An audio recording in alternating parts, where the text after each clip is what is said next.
Hello, hello. Bonsoir tout le monde. J'espère que vous allez bien.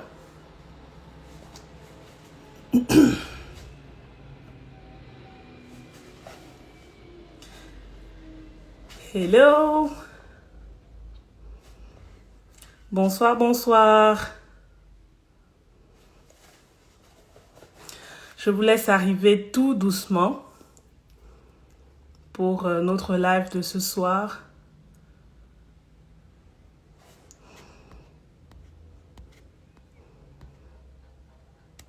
Hello, hello.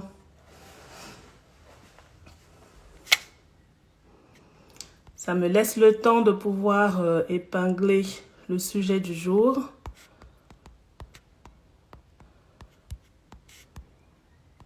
Surtout, dites-moi si vous m'entendez bien, si vous me voyez bien.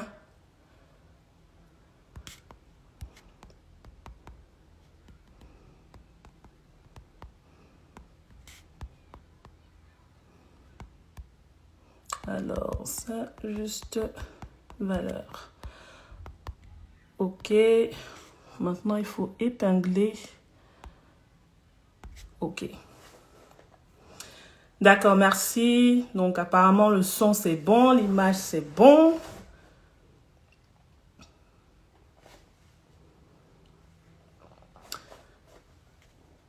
Je pense que j'ai vu déjà Awa. Voilà.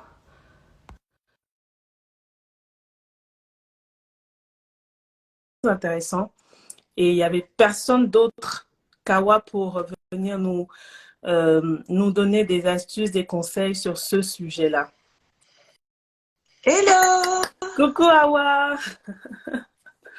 Coucou, comment Oh, ça va? ça va et toi? Ça va, ça va. D'accord, bah, super, super. J'étais en train de dire, je laisse que les gens arrivent un petit peu et comme ça on va entamer le vif du sujet.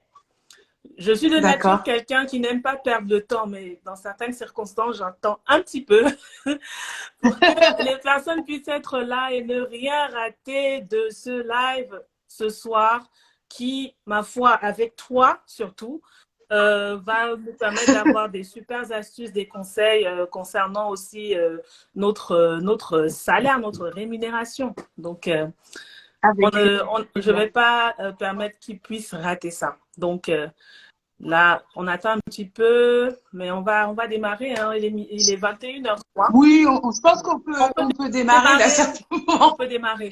Ah, Et puis il y a le replay. exactement. La team replay pourra regarder le replay par la suite. Donc, nous, on n'a pas le temps à perdre. On va démarrer. Donc, déjà, encore bonsoir, tous ceux qui nous rejoignent. Merci d'être avec nous. Donc, aujourd'hui, le live, on va parler de comment est-ce qu'on s'assure qu'on est payé à sa juste valeur. Je pense que tout le monde connaît le dicton qui dit tout travail mérite salaire. Mais des fois, on se demande si ce salaire est vraiment à la hauteur de ce qu'on fournit, à la hauteur de ce qu'on vaut vraiment. Donc, c'est le sujet que Exactement. on va aborder ce soir avec Awa, que je vais laisser se présenter, parce que c'est vraiment la personne qu'il fallait pour ce live. Donc, Awa, présente-toi, dis-nous un peu plus qui tu es, voilà. Ok. Alors moi, je suis Awa, fondatrice de Check Ta Paye. Donc ça fait presque 2 ans, ça fera le 1er avril, 2 ans que je suis sur Instagram et les réseaux sociaux. Et je partage en fait du contenu aux salariés pour leur permettre de s'assurer de toujours percevoir le juste salaire. Ça passe bien sûr par la négociation salariale, comment on fait pour bien négocier son salaire, mais également aussi par la vérification, la sécurisation à travers le bulletin de paye. Et du coup, j'ai créé mon entreprise en octobre dernier. Et là, maintenant, du coup, je viens en aide à travers des prestations plus poussées de vérification de bulletin de salaire, de négociation, de rupture conventionnelle, de salaire, etc., pour vraiment accompagner le salarié dans sa carrière. D'accord, bah, c'est super. Donc, du coup, comme je le disais, vous voyez bien que c'est la personne qu'il nous faut pour ce live. Alors, prenez votre aise, vous êtes chez vous, mais il y a des choses que j'aimerais que nous fassions ensemble. Déjà, si vous aimez ce qu'on partage, n'hésitez pas à nous envoyer des cœurs, des flammes, ça fait toujours plaisir. Si vous avez une question, bien vouloir utiliser la boîte à questions avec le point d'interrogation pour qu'on ne rate aucune, parce que parfois dans le chat, les questions se perdent. Et la troisième chose, on va vous présenter aujourd'hui certaines situations, des cas de figure. Donc, ce serait bien que vous nous dites si vous êtes déjà passé par là ou même si vous connaissez quelqu'un qui est déjà passé par là. Comme ça nous permettra d'échanger un peu et que Awa nous édifie encore plus pour nous dire dans ces cas-là, qu'est-ce qu'il y a lieu de faire. Donc, on disait tout à l'heure, tout travail mérite salaire, mais il faut s'assurer qu'on est vraiment payé à sa juste valeur. Mais la première des choses déjà, j'aimerais savoir, vous qui êtes là, est-ce que vous savez comment est-ce que vous définissez votre propre valeur? Parce que c'est la première des choses, c'est le premier step. Est-ce que vous savez aujourd'hui quelle est votre valeur en termes salarial? Parce que là, on parle de rémunération, on est payé pour faire quelque chose. Donc, est-ce que vous savez aujourd'hui quelle est votre valeur sur le marché de l'emploi? Voilà. Et comme ça, après, on va laisser Awa nous dire un petit peu si oui, bah, c'est top. Sinon, comment est-ce qu'on fait? Et même si oui, comment est-ce qu'on peut encore faire pour être vraiment, parce que je pense que c'est des choses qui ne sont pas fixes dans le temps, ça évolue, donc on laissera Awa après nous dire un petit peu ce qu'il y a lieu de faire pour vraiment connaître quelle est sa juste valeur. Ok, ça marche. C'est vrai qu'en tout cas, c'est un problème que beaucoup de gens traversent et en tout cas que moi, les abonnés m'adressent souvent. Ils me disent, oui, mais je sais pas combien demander en augmentation de salaire, je sais pas combien je vaux sur le marché du travail, comment je fais pour savoir. Donc, c'est une question qui me vient souvent. Là, il y a Astou qui dit, moi, perso, je sais pas. Donc, n'hésitez pas à nous dire si c'est pour vous quelque chose d'assez facile, assez simple, ou si au contraire, faut qu'on travaille sur ce sujet pour comprendre comment, du tac au tac, on trouve sa juste valeur. Exactement. Bon, je vais commencer pendant ce temps. On vous laisse écrire, il n'y a pas de problème. Alors, pour savoir, et en fait, ça, je pense que tu as posé la question la plus importante, Déborah. Peut-être tu veux te présenter, oui, parce qu'il y a peut-être d'autres personnes aussi qui ne te dit, connaissent pas avant qu'on rentre dans le vif du sujet. Exactement, je me dis, mince, les gens, ils vont se connecter, ils vont se dire, mais c'est qui parle là? Alors vraiment, tellement je veux qu'on nous partage de la valeur que j'en oublie ma propre personne. Je suis trop gentille, c'est pour ça. Donc, alors moi, c'est Déborah, dans le compte vie productive. Alors moi, ce que je fais, c'est que j'aide les working moms, parce que moi-même, je suis une maman de 3 enfants qui travaillent, à pouvoir atteindre leurs objectifs tout en profitant de la vie. Parce que lorsqu'on devient maman et qu'on travaille, il y a des challenges supplémentaires qu'on est obligé de mener, auxquels on est obligé de faire face pour pouvoir atteindre nos objectifs. Cela passe par pouvoir être mieux organisé, pouvoir savoir mieux gérer son temps, pouvoir mieux planifier. Donc, moi, sur mon compte, c'est ce que je prodigue comme conseils et astuces et c'est ce que je fais. J'aide les working moms aujourd'hui à pouvoir profiter de la vie, éviter d'être stressé tout le temps parce qu'il y a plein de challenges à relever. Donc, voilà pour moi. Merci du rappel, Awa. Merci. Bah, avec plaisir. En plus, on a fait un live ensemble où tu nous avais partagé plein de pépites, productivité, organisation. Donc, n'hésitez pas à le retrouver sur mon compte si vous voulez. Alors, la juste valeur, comment on fait pour savoir? Alors, en fait, je me rends compte, comme je vous disais, avec les personnes que j'accompagne ou les abonnés avec qui j'échange, que ça, c'est un point compliqué. Et même, souvent, les gens essayent sur Instagram, les réseaux sociaux, plein de techniques pour faire en sorte que ce soit le recruteur qui te dise combien est payé le poste pour que toi, tu n'aies pas besoin de dire ton salaire en premier et que tu te cales sur celui qu'on te donne. Moi, j'ai rien contre des techniques de négociation de ce style-là, mais par contre, ça doit pas se substituer au fait que toi, tu sois en mesure de savoir combien tu vaux et combien tu veux en tant que salaire. C'est comme si demain, tu vends ta voiture. Bah, c'est bien de savoir quel est le budget de l'acheteur et combien il est prêt à mettre pour acheter ta voiture. Mais il faut que toi aussi, tu saches combien vaut vraiment ta voiture. Et si tu vas sur l'Argus, c'est quoi sa cote et combien elle vaut. Bah, c'est un petit peu la même chose pour un salarié. Quand tu es sur le marché du travail, on entend le mot marché. Bah, c'est comme le marché de la pomme de terre. C'est comme le marché des voitures. Il y a un cours. Et donc, en fonction de ton profil, de ton expérience, de tes qualifications, de la valeur ajoutée que tu vas amener à l'entreprise, eh bien, il y a une fourchette tarifaire qui est associée à ton profil. Cette fourchette, il faut que tu la détermines. Par contre, c'est pas comme l'Argus, il n'y a pas un site où tu peux aller et tu mets quelques caractéristiques et on te sort un chiffre et c'est le tien. Ça n'existe pas. Donc, en fait, il va falloir faire une petite enquête pour essayer de déterminer combien je peux valoir sur le marché du travail. Et donc, cette enquête-là, il y a plusieurs outils que tu peux utiliser pour ça. Le premier, ça va être tout ce qui est études de rémunération qui sont publiées assez régulièrement. Elles sont mises à jour chaque année. Par exemple, je pense à Michael Page ou Robert Half. En fait, tous les gros cabinets de recrutement qui voient passer forcément plein de gens qui sont embauchés entre leurs mains, ils ont moyen de faire des études de rémunération. Et après, il ne faut pas hésiter en fonction du secteur d'activité dans lequel tu es. Tu peux avoir des études de rémunération vraiment spécifiques à ton domaine. Parce que les cabinets comme Michael Page et tout, c'est assez large. Si tu veux, toi, tu peux être dans un domaine très spécifique et pas trouver ton métier dans leurs études. Moi, par exemple, je suis dans la paye. Eh bien, PayJob sort une étude aussi de rémunération pour tous les professionnels de la paye avec un détail et un niveau de granularité des différents métiers qui est très élevé. Donc ça, c'est un premier outil. Ensuite, l'autre outil que tu vas pouvoir utiliser pour déterminer ta valeur marché, ça va être ton réseau. Ton réseau, et c'est pour ça que c'est important de cultiver un réseau, ça va être quelqu'un de précieux parce que ça va être un autre discours, le discours plus officieux où en fait on va savoir combien gagne un tel. Donc gardez des bonnes relations avec vos collègues actuels, vos anciens collègues aussi, et parce que souvent c'est plus facile d'aller demander à quelqu'un avec qui on ne travaille plus ensemble, combien t'étais payé à l'époque quand tu étais sur ce poste, ou à quelqu'un qui est passé ensuite à un autre poste, donc on ne sait pas son salaire actuel, mais le salaire d'avant, il voudra bien peut-être le partager. Voilà, tous des détails comme ça. Autre petite astuce aussi qui est utile, c'est les recruteurs. Des fois, vous avez des recruteurs qui vous contactent, qui veulent vous parler. Et si dans votre réseau LinkedIn, etc., vous êtes en lien avec des recruteurs, vous pouvez tout à fait leur dire, écoutez, j'envisage de me remettre sur le marché du travail. Vous connaissez bien ce domaine parce que vous recrutez beaucoup. Est-ce que vous pouvez me donner un petit peu la fourchette de salaire à laquelle je pourrais prétendre? Pas un recruteur avec lequel vous êtes exactement en processus de recrutement, j'entends, mais vraiment un recruteur avec lequel vous n'avez aucun processus. Vous l'approchez, vous en discutez en disant que vous allez peut-être vous mettre sur le marché du travail et que vous êtes un peu en train d'enquêter sur les salaires. Eh bien, ce genre de recruteurs, ils ont quand même une bonne idée aussi des salaires qui peuvent se pratiquer sur le marché du travail. Exact. Donc ça, c'est des exemples. Oui, en tout cas, merci beaucoup, Awa, parce que tu nous as donné quand même un tout plein d'options ou de choses qu'on peut faire pour le cas.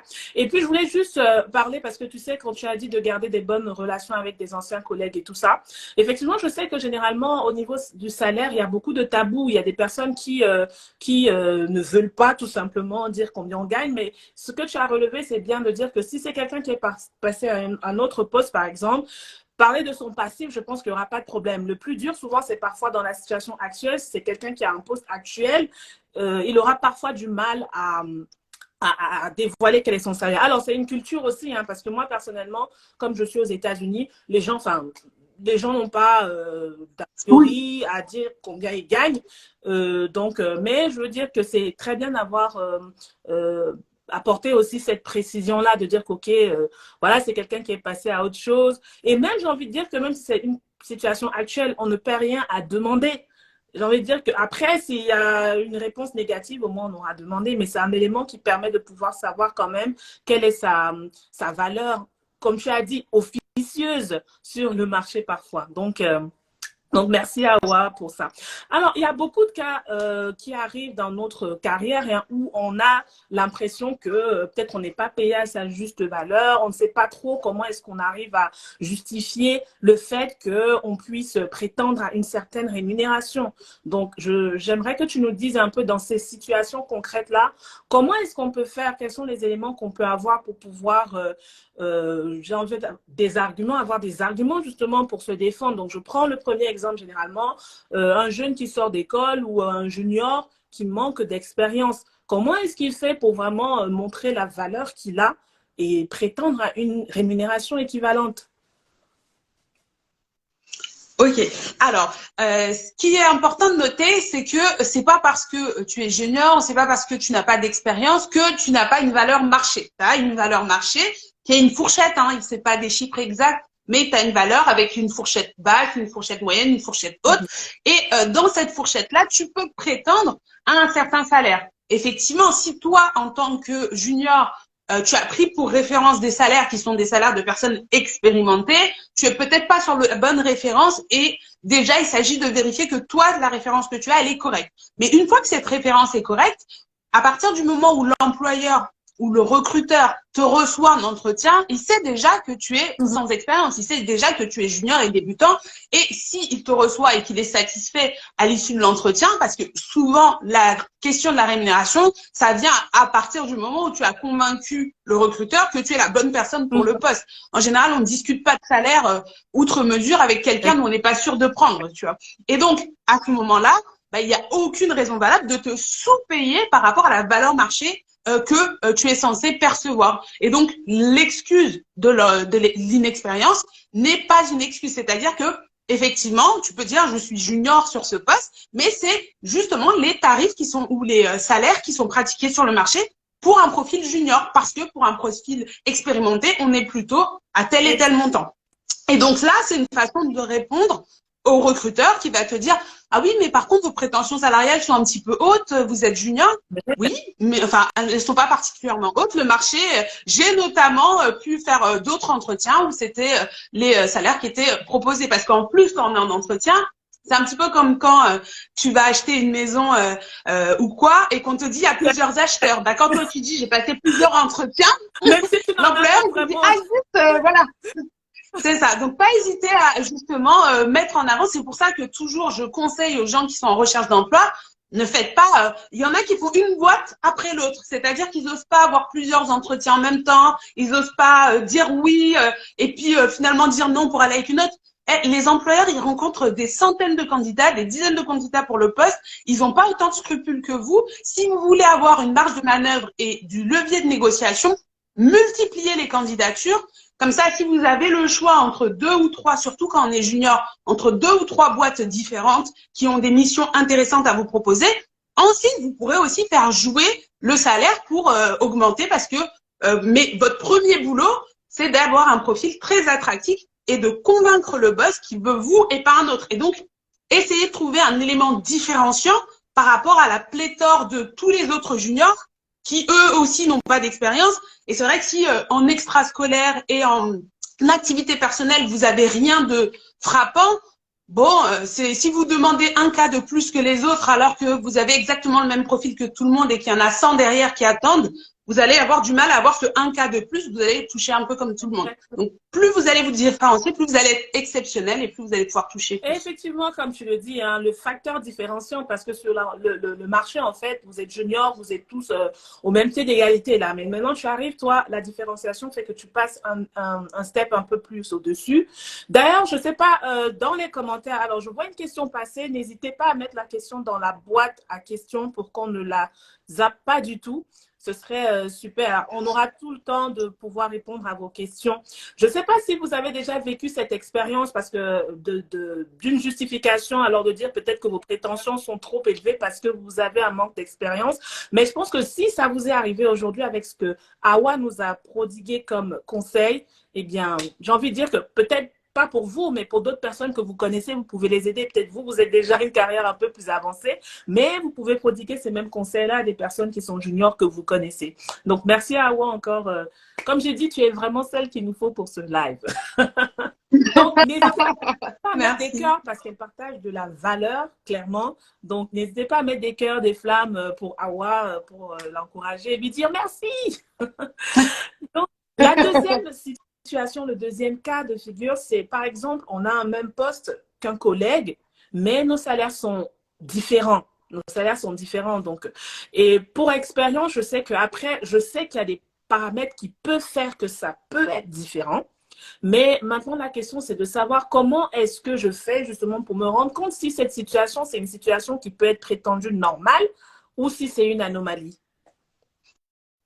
Ok. Alors, de toute façon, il y a des discriminations, il y a des inégalités dans le monde du travail. On va pas le nier, hein, ça existe. Après, effectivement, comme on le disait tout à l'heure, il y a aussi une part de négociation et il y a aussi une part de profil. On peut être tout à fait sur un poste équivalent, pas avoir le même background, pas avoir négocié pareil à l'arrivée, ce qui fait qu'il peut y avoir un petit peu de différence de salaire d'un collègue à l'autre. En tout cas, dans le secteur privé, c'est pas rigide avec forcément un carcan comme ça peut être dans le secteur public avec des grilles très précises.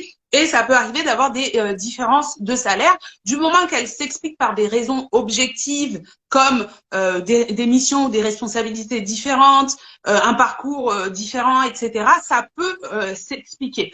Après, quand ça ne s'explique plus ou quand la différence est telle que on est dans un constat d'inégalité de salaire pour des postes, des missions équivalentes, un profil, un parcours et une expérience équivalente, eh bien là, c'est que généralement, entre les deux personnes, il y en a un qui n'est pas payé à sa juste valeur. La valeur marché qu'il a déterminée, elle n'est pas respectée parce que en général, quand on est surpayé, on s'en plaint pas.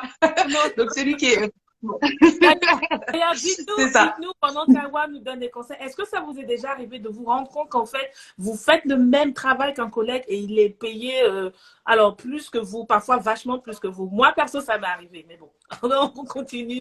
Oui, oui. En tant que femme, je ne sais pas quel est le pourcentage en ce moment, mais si c'est 25% ou un truc comme ça nous arrive souvent. Exactement. Donc, raison de plus pour voir les tips. Alors, il y a deux manières de réagir à ça. Quand tu constates une inégalité, tu as la voie légale, parce que c'est illégal de payer sans critères discriminants, ou sur la base d'un critère discriminant, ou décider de payer un tel beaucoup plus alors qu'il y a les mêmes missions, même travail, etc. C'est de la discrimination et du coup, c'est interdit. Et donc, ça, tu peux aller sur le terrain de la justice, tu peux aller sur le terrain de dire je vais aller voir des syndicats, etc. Mais moi, ce que j'ai envie de rappeler, c'est quand même qu'une relation de travail avec un employeur, ça s'apparente un petit peu à une relation de couple. Et donc, j'aime bien prendre cet exemple, c'est-à-dire que par exemple, à la maison, si vous êtes en couple, souvent, on partage les charges. Et donc, si toi, tu payes le loyer et que lui, il est censé payer les courses, mais qu'il veut pas payer les courses, peut-être qu'il y a une loi, effectivement, qui doit exister pour dire que, à vivre ensemble, il est obligé de participer aux charges du ménage. Et tu peux aller prendre un huissier pour l'obliger tous les mois à payer sa part des courses, tu vois. Mais le truc, c'est que après, c'est quoi le genre de relation que vous avez dans le couple si tu dois à chaque fois passer par un huissier pour qu'il paye la moitié des courses? C'est un petit peu la même chose quand tu te dis que t'es pas payé à ta juste valeur, il y a une inégalité salariale et tu dis je vais appeler mes syndicats, je vais aller voir un avocat, je vais voir quels sont mes droits. Sur des notions comme celle-là, ça peut être le cas si, par exemple, on divorce, c'est-à-dire je m'en vais, mais j'ai été flouée pendant trop d'années, alors je vais prendre un avocat, je vais faire valoir mes droits et je vais récupérer mon coco, là, l'argent que tu me dois depuis des années. Ça, j'entends, il y a un sens. De toute façon, après, on se voit plus, donc il y a une logique.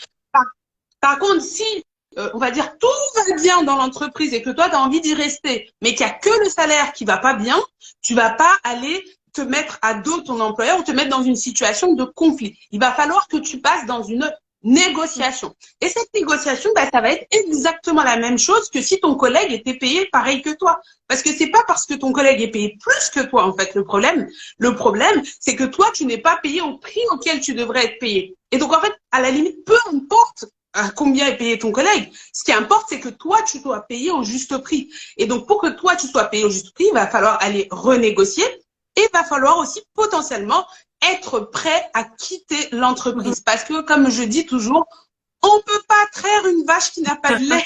Et donc, il y a des boîtes, elles sont obtuses, elles sous-payent leurs salariés. Et en fait, elles continuent à fonctionner que parce qu'il y a certains salariés qui acceptent de travailler en étant sous-payés.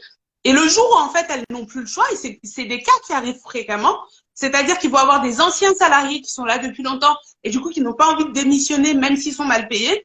Mais le truc, c'est qu'entre-temps, peut-être la boîte a grandi ou il y a des postes qui se sont libérés.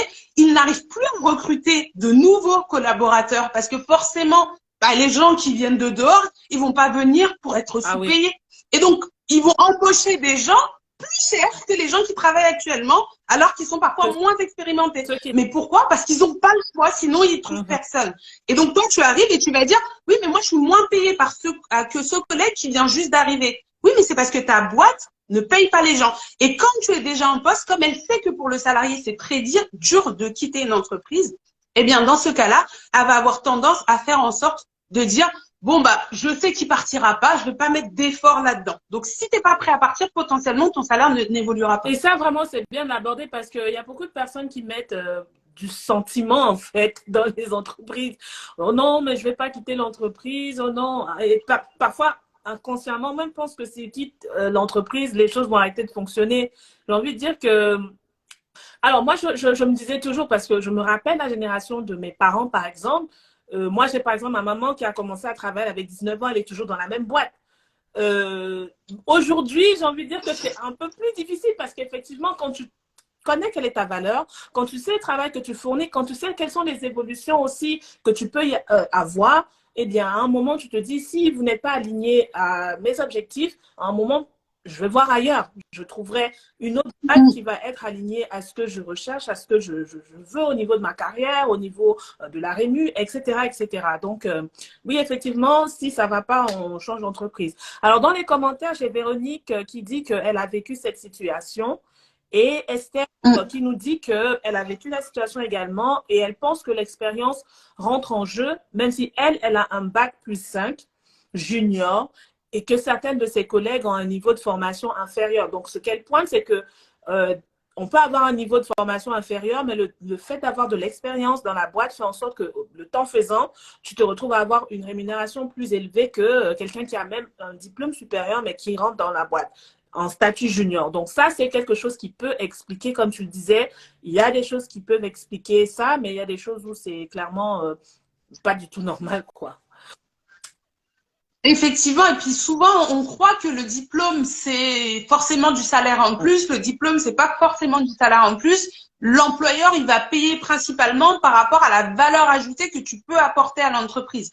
Et c'est notamment pour ça que souvent quand tu es jeune diplômé, même si tu as de gros diplômes, comme tu n'as pas d'expérience, c'est difficile, en tout cas les premiers emplois, d'arriver à avoir un très gros salaire parce que ok, tu connais la théorie, mais est-ce que l'employeur, il a du mal à percevoir chez toi la certitude que tu as la capacité de transformer toute cette théorie et de lui apporter la valeur qu'il attend? Alors que forcément, quand tu as des diplômes et là que tu as de l'expérience, tu seras bien mieux payé parce que tu as et la théorie et l'expérience. Donc, c'est pas une question d'expérience ou de diplôme, c'est une question de qu'est-ce que je sais faire et quelle valeur je vais apporter à l'entreprise. C'est ça qui le paye. Exactement, parce que clairement, il faut différencier cette notion.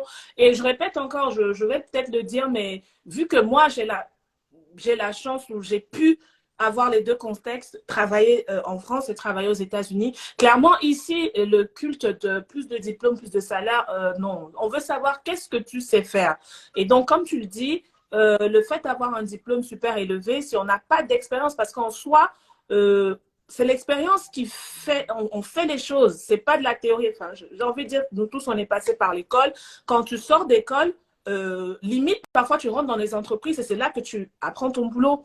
Moi, je rigolais encore parce que j'ai une cousine à moi qui m'a demandé, est-ce que ce que tu fais au travail, c'est ce que tu as fait à l'école? Je lui ai dit complètement pas du tout.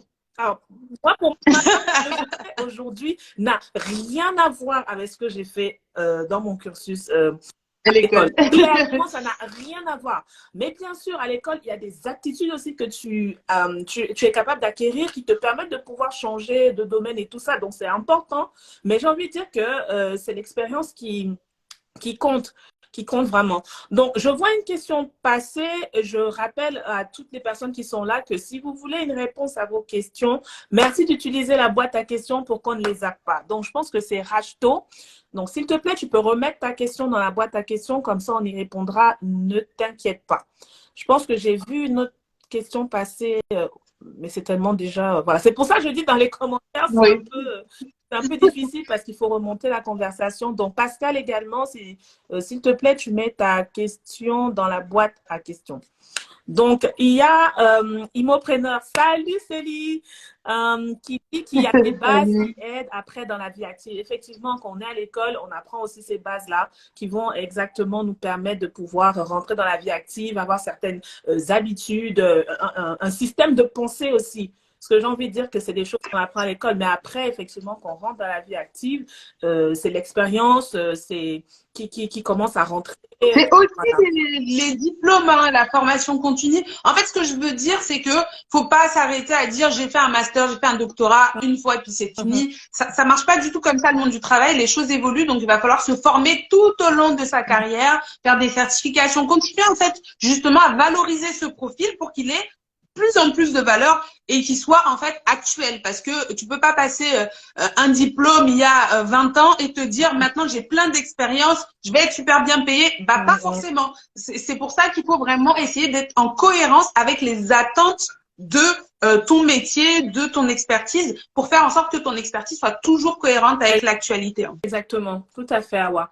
Alors, le quatrième cas de figure, c'est, alors je pense que vous me direz dans les commentaires si c'est une situation que vous avez déjà vécue.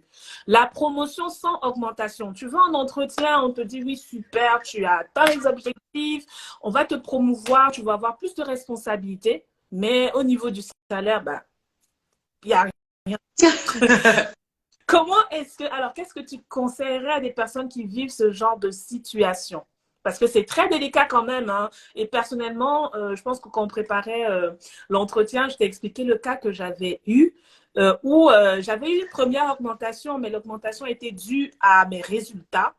Et j'ai été promue et j'ai rien eu. Mais après, en entretien, j'ai dit, mais, stop, stop, stop. J'ai pas eu d'augmentation pour ma promotion. Ah, mais j'avais une augmentation récemment. Non, c'était par rapport au mérite, par rapport à mes résultats. C'était pas par rapport à une promotion qui me demande maintenant d'avoir plus de responsabilités. Donc voilà, moi, pour mon cas perso, c'est ce que j'avais fait. Donc, les personnes qui sont là, dites-nous, est-ce que ça vous est déjà arrivé cette promotion sans augmentation qui fait chier? Vraiment, ça fait chier.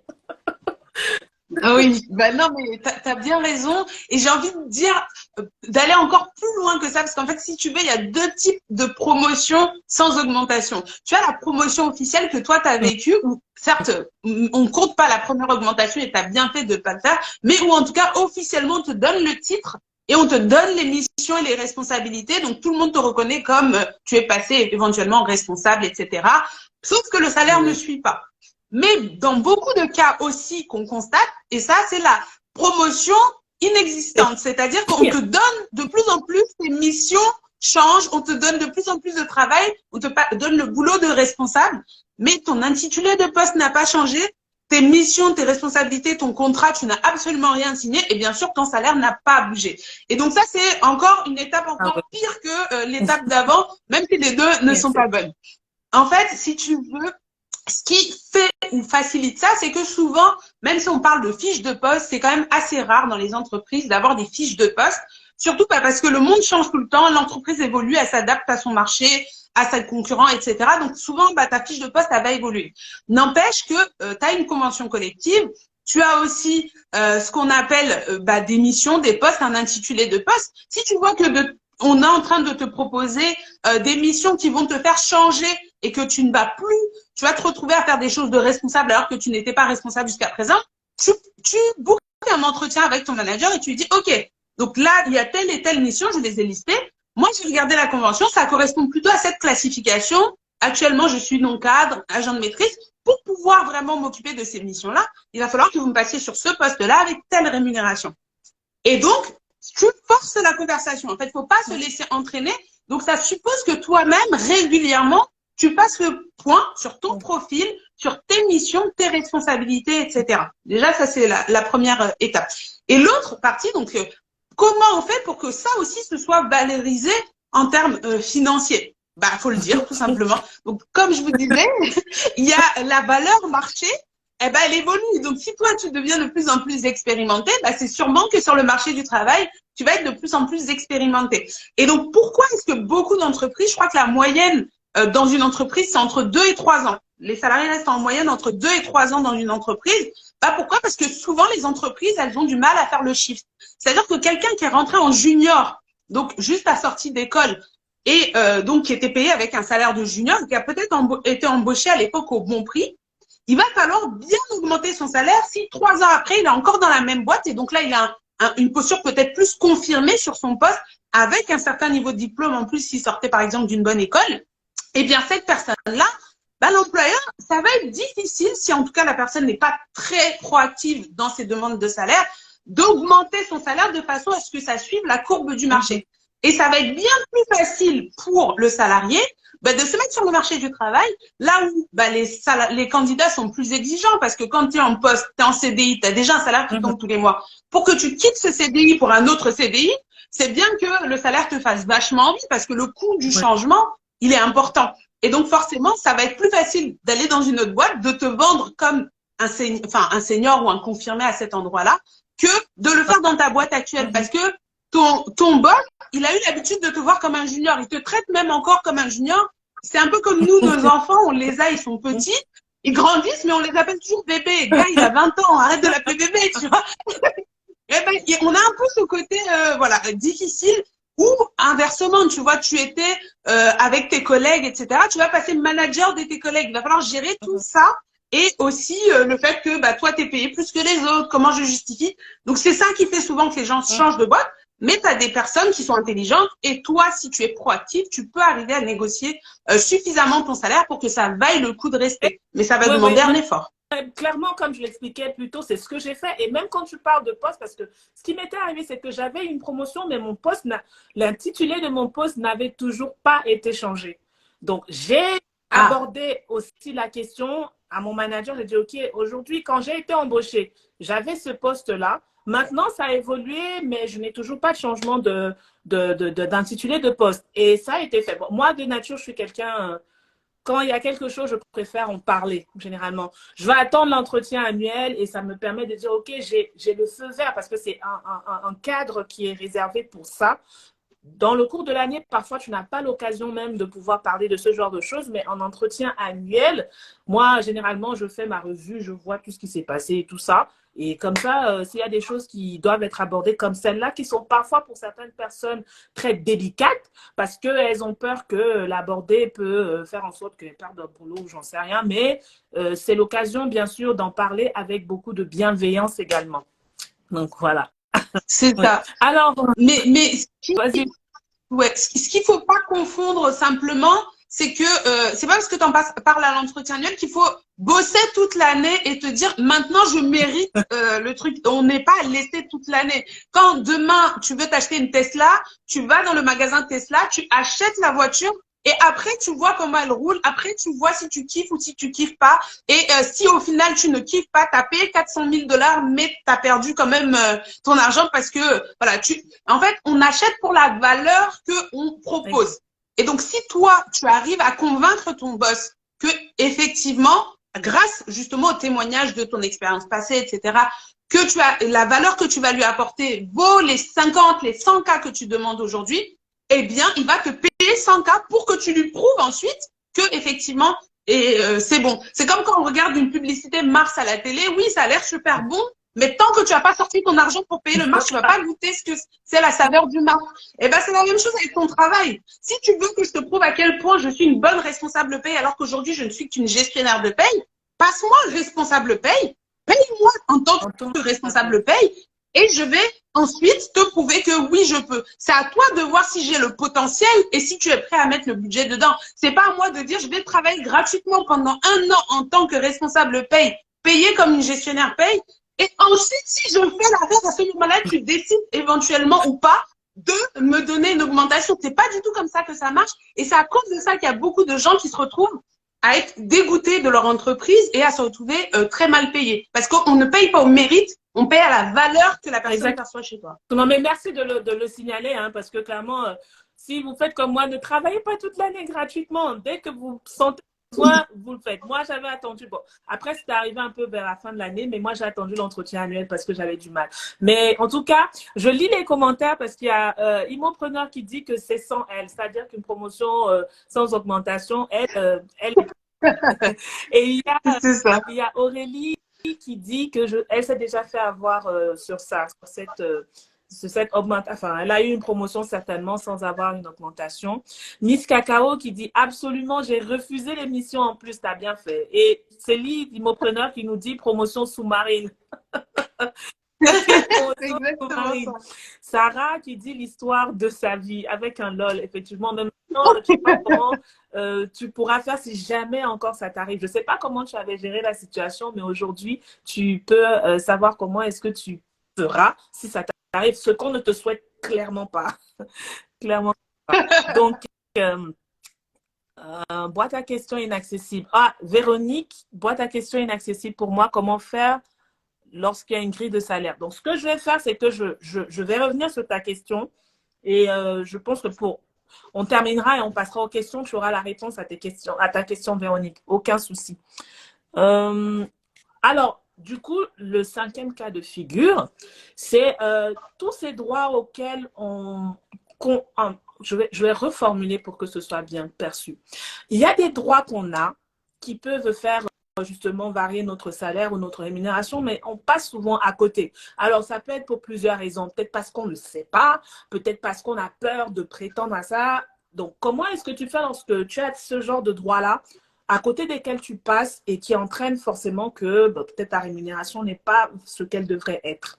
Donc, je ne sais pas si vous avez déjà vécu la situation, dites-nous aussi, hein, parce que comme j'ai dit, on échange, Awa nous donne des conseils, des astuces, mais on aimerait aussi savoir si c'est des choses que vous avez déjà vécues ou pas. Oui. Alors, en fait, ça, c'est une super bonne question. Merci, Déborah, de la poser. Parce qu'en fait, on va dire l'employeur, c'est quelqu'un avec qui tu travailles, qui va te verser un salaire tous les mois, mais c'est un petit peu comme quand je te parle du conseiller financier. Certes, ça s'appelle conseiller financier, mais qui croit ici que le conseiller financier, c'est celui qui va te donner les bons conseils pour que ton argent se fructifie? Tu sais que le conseiller financier, il travaille pour la banque, tu vois. Eh bien, c'est un petit peu la même chose pour les RH, pour les personnes qui travaillent pour ton employeur, parce que ils sont payés par l'employeur pour faire en sorte qu'il y ait du personnel adéquat qui travaille pour lui de la bonne manière au meilleur prix. Ça, c'est leur rôle. Donc, si toi, tu attends que ce soit eux qui te parlent de droits, de tes droits, tu es mal barré. Sincèrement, tu es mal barré. Et donc, en fait, il y a une culture d'aller chercher les informations, de connaître ses droits. La loi, elle dit, nul n'est censé ignorer la loi. C'est-à-dire que si demain tu fais quelque chose qui est illégal, tu peux pas dire je savais pas parce que nul n'est censé ignorer la loi. Bah, c'est la même chose quand il s'agit de ton salaire.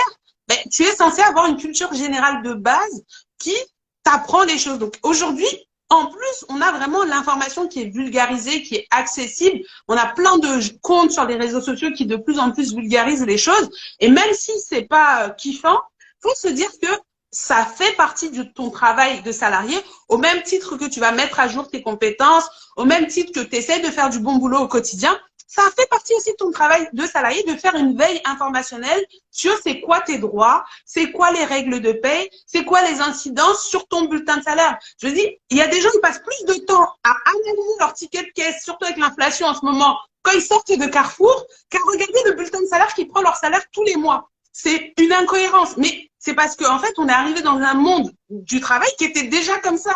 Donc, on s'est jamais posé la question, mais ce n'est pas logique. On te paye, c'est comme une facture que l'employeur te donne, comme quoi il t'a bien payé, qu'il a bien payé ta retraite, qu'il a bien payé ton pôle emploi.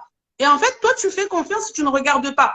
Tu peux pas être dans cette posture-là parce que ton employeur, il a ses intérêts, il s'occupe de ses intérêts, à toi de t'occuper des siens. Donc, ça a vraiment été une prise de responsabilité comme conseil, en tout cas là-dessus. Et il y a Esther qui nous dit qu'elle veut bien, mais elle a demandé la grille salariale et on lui a dit non. La RH lui a dit non. Normal, c'est pas ta grille salariale à toi. Toi, tu dois faire ton travail. Et donc, je vais répondre à la question, je sais plus si c'était Stéphanie, ou il y a quelqu'un qui a dit comment on fait quand il y a une grille salariale. Mais en fait, c'est pas ton problème, la grille salariale. On s'en fout de la grille salariale. Ton employeur se met une grille salariale parce qu'il a envie de dire qui je paye à tel montant et avoir une certaine harmonie. Mais c'est ça, grille salariale. Le problème que vous avez, c'est que vous vous limitez à votre entreprise. À part que ton salaire, c'est le tien. Tu as une carrière. Et il y a plein d'entreprises sur la planète. Donc, si toi, tu vaux 50K et que la grille salariale de ton entreprise, elle est à 40K, bah, ça veut dire que sur le marché du travail, tu vaux 50K, donc ça veut dire que les gens sont prêts à te payer 50K. Pourquoi tu me parles de la grille de ton employeur? On s'en fout, tu vois. Et c'est vraiment ça ton problème. Donc maintenant, ce qu'il faut que tu creuses, c'est pourquoi, alors que le gars te paye 10K de moins que ce que tu vaux, tu restes encore ici, en fait. Ça, c'est ma question. Parce que, soit, effectivement, tu es tellement passionné par ce job, tu es tellement en kiff dans cette entreprise que ça vaut pour toi les 10K qu'ils ne te donnent pas. Soit, il y a d'autres raisons, mais en tout cas, il faut les mettre dans la balance de se dire, est-ce que je ne peux pas trouver ailleurs ce qui ne veut pas me payer? Comme je dis, hein, si moi, je vaux 50K et que mon employeur me dit, j'ai pas le budget, j'ai une grille, ça, c'est tes problèmes, n'en parle pas. Moi, je vais chez Tesla, j'arrive, Tesla me dit c'est même 1 million la voiture. Je lui dis j'ai pas le budget, il va me dire rentre chez toi, c'est bien, moi je m'en fiche de ta vie. bye bye. Et ben, c'est exactement le même principe. Après, si toi, effectivement, bah, tu es le responsable de Tesla et que tu commences, la personne a dit oui, moi, j'ai pas trop d'argent, et tu commences à dire, bah, on va voir comment on va faire, etc. C'est toi qui perds ton temps, hein. C'est pas le gars qui est là et qui n'a pas assez d'argent pour se payer tes services. Exactement. Non, mais clairement, et c'est bien que tu le mentionnes parce que moi, personnellement, avant, mon premier boulot, j'étais dans une entreprise où il y avait des grilles salariales.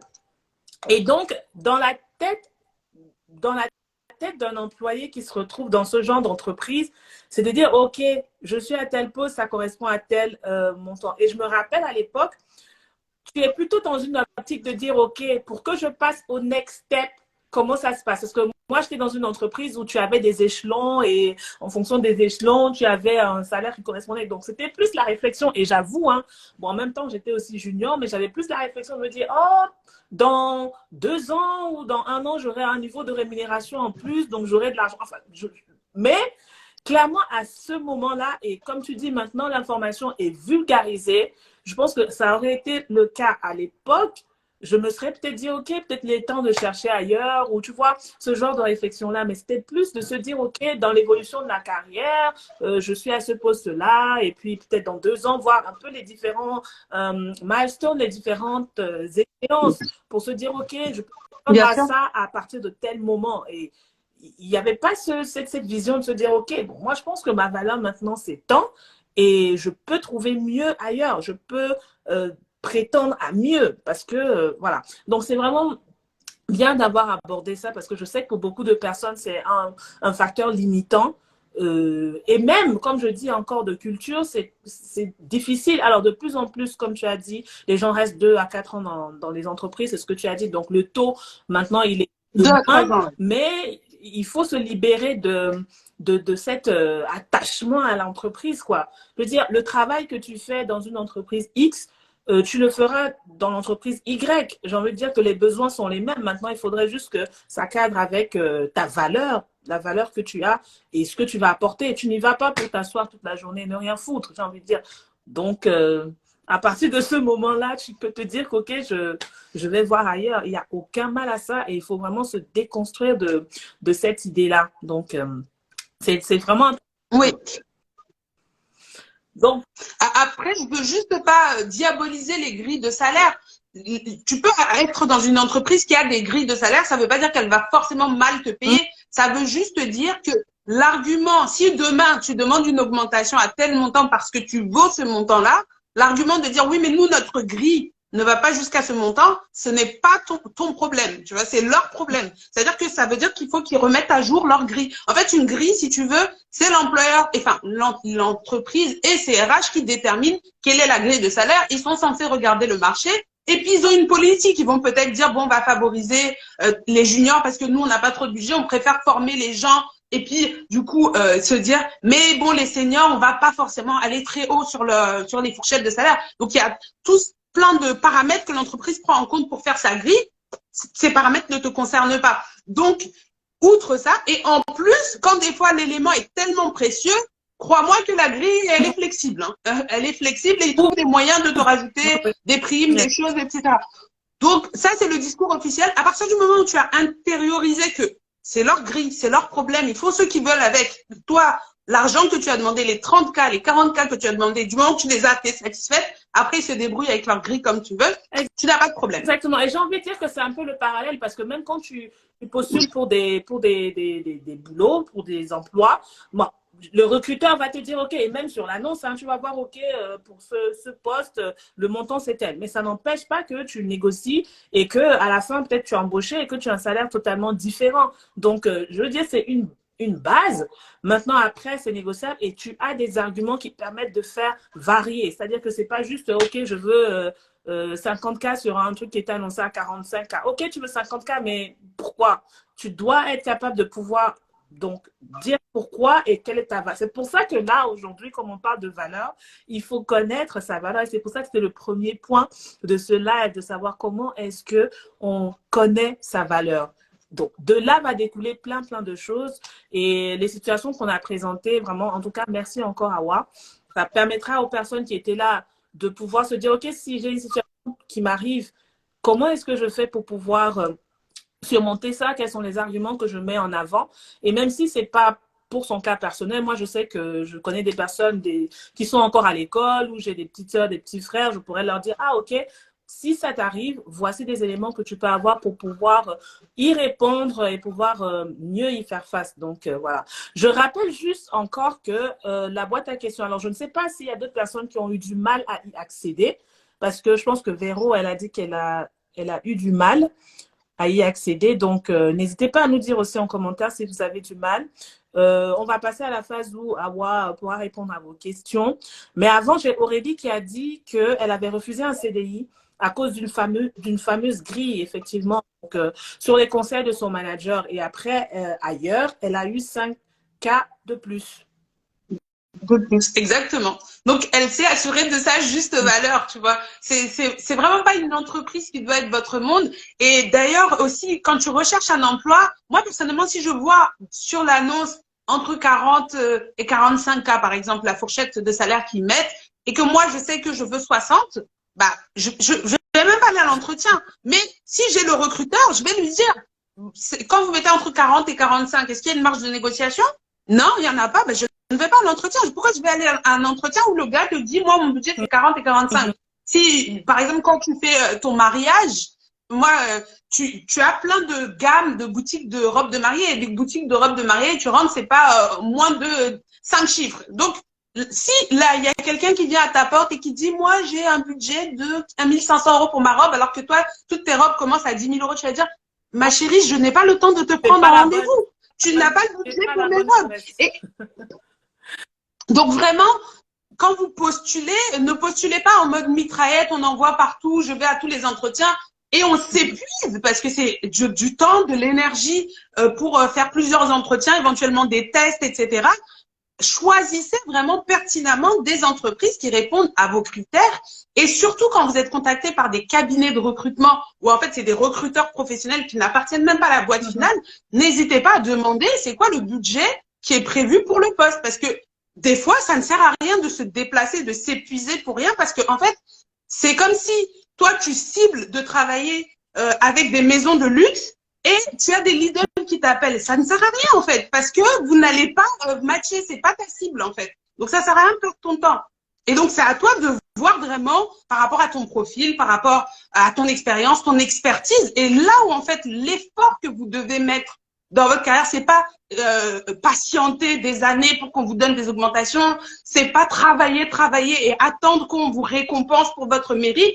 C'est pas là-dedans que vous devez mettre de l'effort. Ce dans quoi vous devez mettre des efforts, c'est vous former en permanence, c'est être curieux, c'est aller apprendre plein de choses. Tout ça, ça demande aussi de l'énergie pour avoir un profil qui met des étoiles dans les yeux des recruteurs et des entreprises dès qu'ils vous voient. Et donc, qui fait que, en général, c'est pas vous qui envoyez 37 CV pour avoir une candidature, c'est des chasseurs de tête qui viennent vous courir après pour dire « Oh, on a des postes super intéressants à vous proposer, ça vous dit de venir ».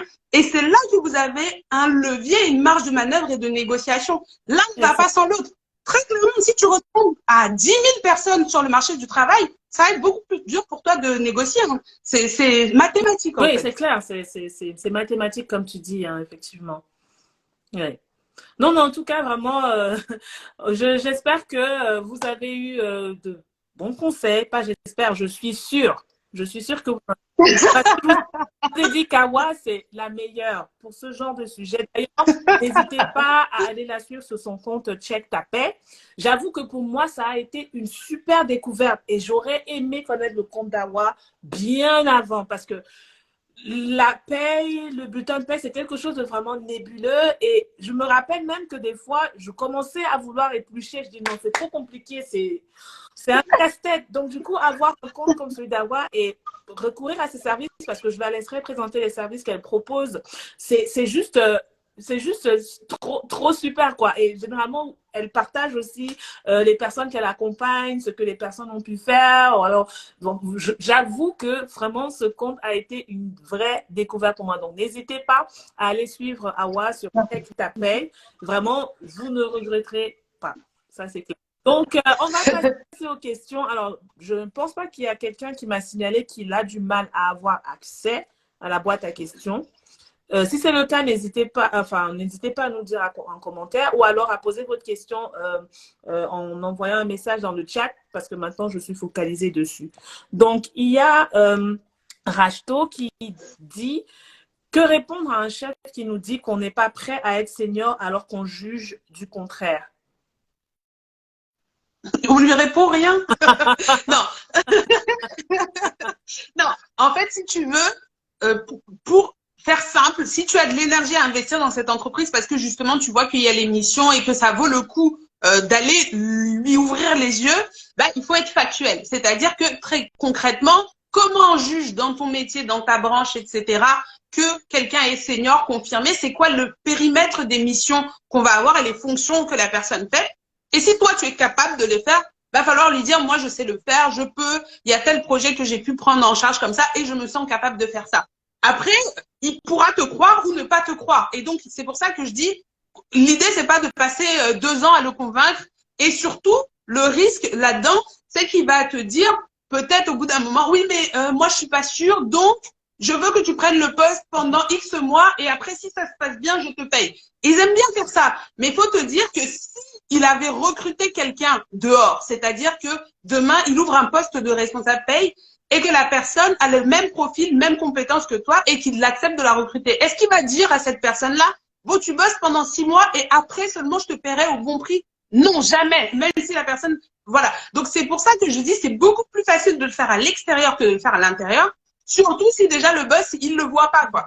Par contre, des fois, ils font semblant de pas voir pour justement te convaincre que bah que tu travailles un peu gratuitement. Et en montrant que toi, tu es détaché de la boîte et que si lui ne sait pas le voir, il y en a d'autres qui savent voir sur le marché du travail, eh bien, que tu peux accéder directement à ce genre de poste senior, eh ben, c'est une preuve que il va peut-être se dire, ah non, avant qu'elle parte, je sais qu'elle peut réussir sur le poste senior, je vais lui donner le poste et le salaire senior et garder ce bon élément. Mais tant que toi, tu es plus accroché à la boîte, que tu n'oses pas montrer une certaine forme de détachement, ça va être compliqué que il y aille. Donc, faut arriver à se détacher un petit peu. Et ça revient au live qu'on avait fait ensemble, c'est-à-dire que quand on a des objectifs, comment est-ce qu'on fait pour les montrer et les faire valoriser du coup? Donc, je pense que c'est vraiment, ça entre vraiment en corrélation avec ça, comme tu le disais. Alors, si tu le montres, effectivement, il fait semblant de ne pas voir, et bien du coup, c'est un signal pour toi. Peut-être qu'il faut changer de boîte, comme a répondu.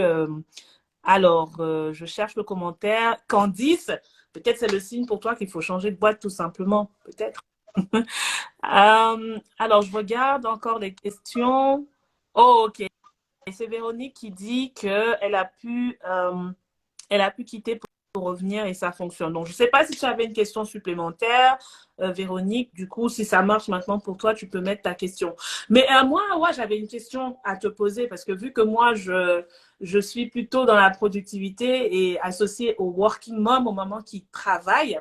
Dans les cas de situation qu'on a définis, je prends la situation d'une maman parce que je sais qu'étant maman aussi des fois, et je dis personnellement, parfois il y a des choses qu'on n'ose pas beaucoup demander. Je prends un exemple, ou alors des chefs qui te font parfois des remarques. Parce que quand on a commencé à avoir des enfants, on a et les droits, parce que ça rejoint beaucoup de choses, mais je veux englober tout ça, les droits auxquels on passe à côté souvent.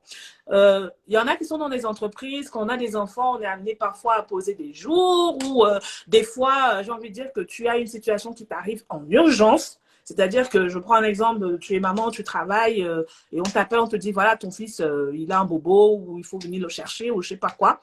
Et moi, je voulais donc savoir, dans ces cas-là, si tu es un manager qui entretient subtilement te fait comprendre que peut-être tu n'as pas une augmentation parce que ben, peut-être tu as failli ou peut-être tu t'es plus absenté qu'avant. Comment est-ce que tu fais justement pour répondre alors de façon, on va dire, très intelligente et comment dire ça?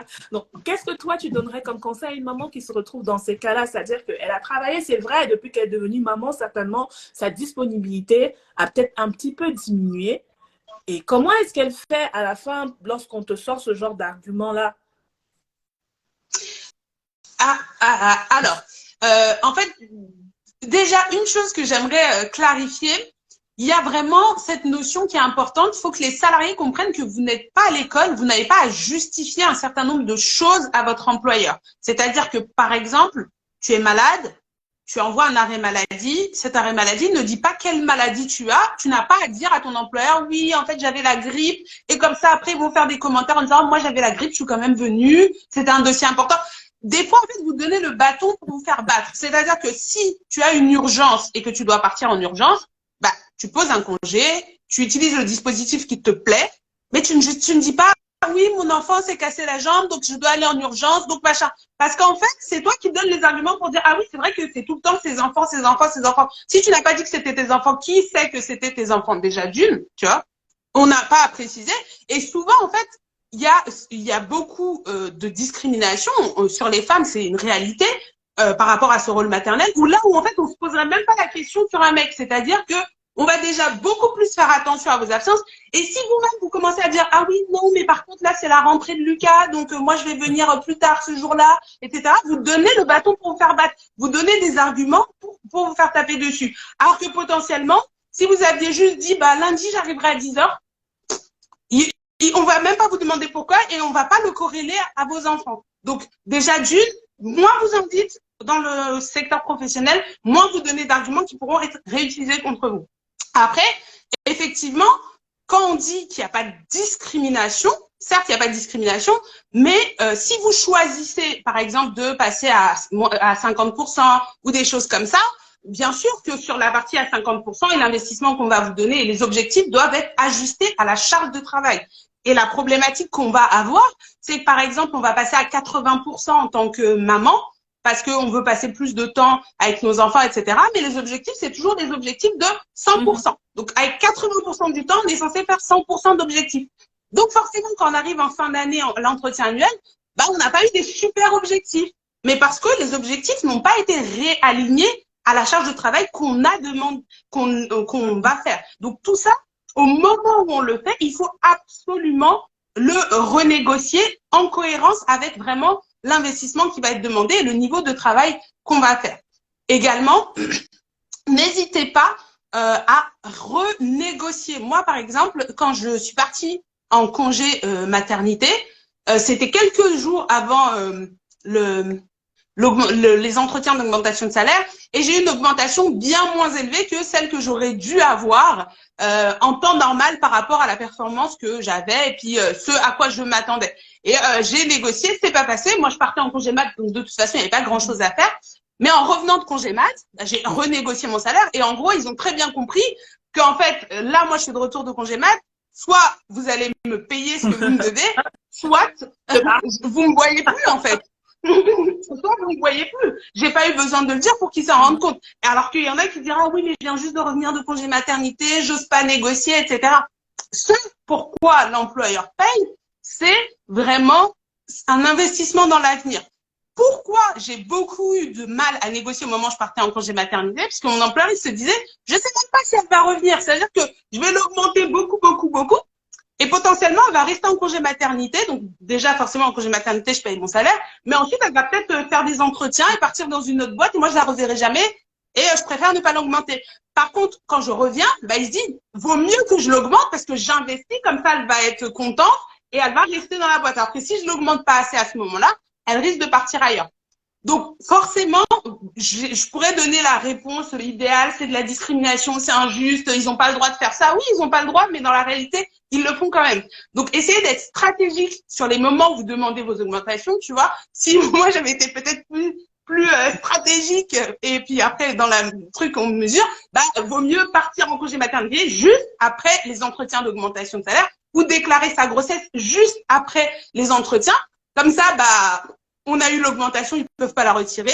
Et ensuite, bah, quand tu reviens, faut bosser et surtout ne pas se trouver des excuses par rapport à ses enfants parce que c'est vrai que à l'instant immédiat, des fois, bah, on dit ah bah mon fils ou ma fille a ça et l'employeur cède facilement en disant bon bah on va te donner des congés, bon bah on va faire ci.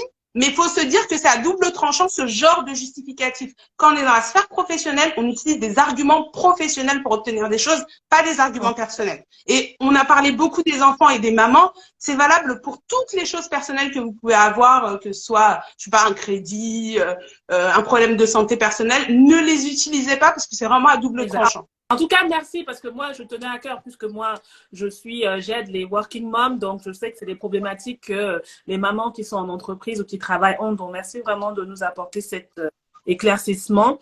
Et j'ai une question de Michael. Peut-on renégocier son salaire après seulement 6 mois dans une nouvelle entreprise? En fait, si tu veux, il y a des usages dans les entreprises qui est qu'en général, on négocie son salaire une fois par an. Et pour moi, ça peut être logique. Si tu es rentré au bon prix dans une entreprise, bah, normalement, il n'y a pas vraiment de raison que 6 mois après, tu aies besoin de renégocier ton salaire parce que il s'est rien passé de spécial. En revanche, si dans ces 6 mois, il s'est passé quelque chose, finalement, tu t'es rendu compte que entre le poste qu'on t'a vendu en entretien et là, en pratiquant, bah, le niveau de responsabilité des fonctions, la charge de travail qu'on t'a donnée, c'est bien plus important. Oui, bien sûr. Même 3 mois après, tu peux renégocier ton travail. Il y a pas de raison. Pareil, si tu t'es planté, que t'as pas assez bien négocié à l'entretien. Moi, j'ai fait plusieurs accompagnements aussi autour de ça. Comment renégocier une négociation de salaire qui, à l'embauche, a été foirée et comment la rattraper parce que justement, bah, on s'est planté et les retards de salaire qu'on a en début en rentrant dans l'entreprise, bah, on te les traîne en fait. C'est ça le problème aussi. Voilà. Donc il y a tout ça. Donc oui, ça peut tout à fait être le cas. Après, faut qu'il y ait une raison. C'est pas juste pour le plaisir de renégocier. Voilà. Exact. Et puis il y a Vicky's qui dit légalement il y a une obligation de le faire au retour de congé mat. En plus, je pense qu'elle parlait du cas où tu parlais de renégociation de salaire.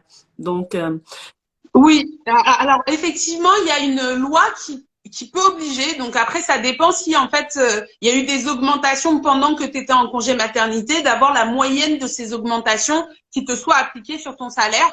Après, le truc c'est que bah, on est obligé de croire que l'employeur le fera.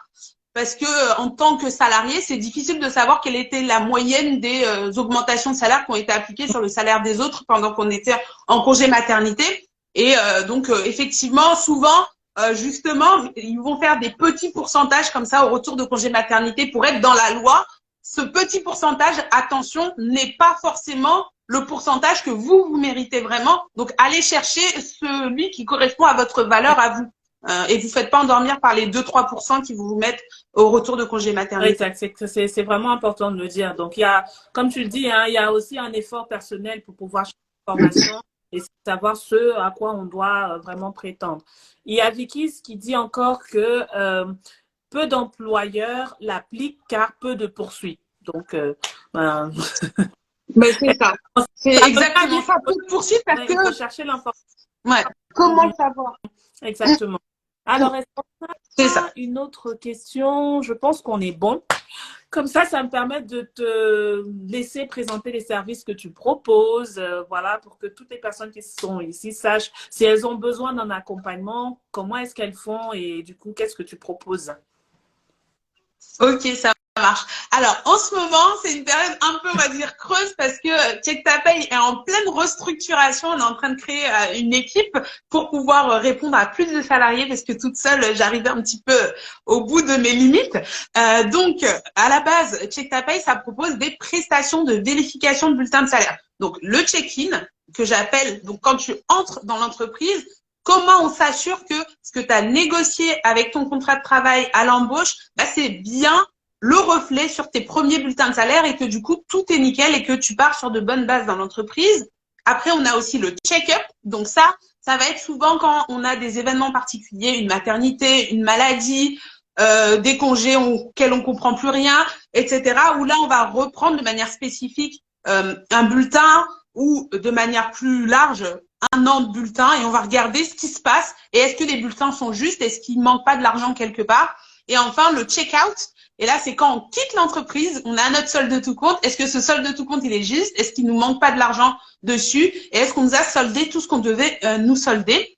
Il y a bien sûr aussi un volet négociation avec des accompagnements, donc à la négociation de salaire, donc à l'embauche, en cours de poste, à la période d'essai, enfin à tous les stades de la carrière, mais aussi des négociations de départ comme une rupture conventionnelle.